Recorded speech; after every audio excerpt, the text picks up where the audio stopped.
Do you see any path forward for any kind of a compromise that also includes Democrats and the 7 or 8 or perhaps more now GOP senators that do not like this Senate bill?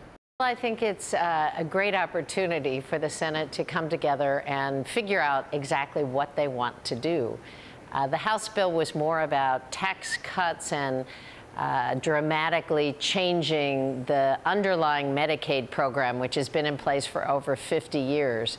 A lot of senators have said we don't want to do that. We don't want to take health care away from people, and we don't really want to cut into the Medicaid program where over 70 million Americans, 40% of our children, 10 million disabled adults and children, seniors in nursing homes, they rely on those services, and every state in the country relies on that funding. So I think there's a fundamental problem with, are they talking about the Affordable Care Act and replacing it, or what I would hope would be repairing it so that people continue to have coverage?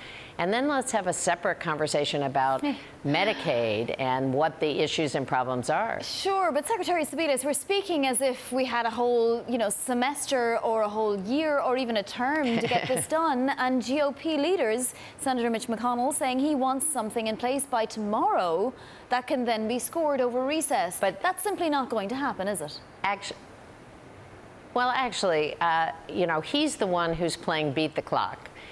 The Republicans will own every piece of real estate in Washington, the House, the Senate, and the presidency. At least, at the very earliest, they would give that up in January of 2019. So we're sitting here in June of 2017. Lots of people, 20 million people, have health insurance now who didn't have it before. And I think that this artificial timetable, the notion that we have to rush, do something in secret, not have any hearings, not have any input, so we can jam through a bill that's wildly unpopular across the country with governors, with constituents, with people who have health care, makes no sense to me. Senator McConnell can slow this process down, and I would say that that would be a very good thing. Invite Democrats to come to the table. That would be a very good thing.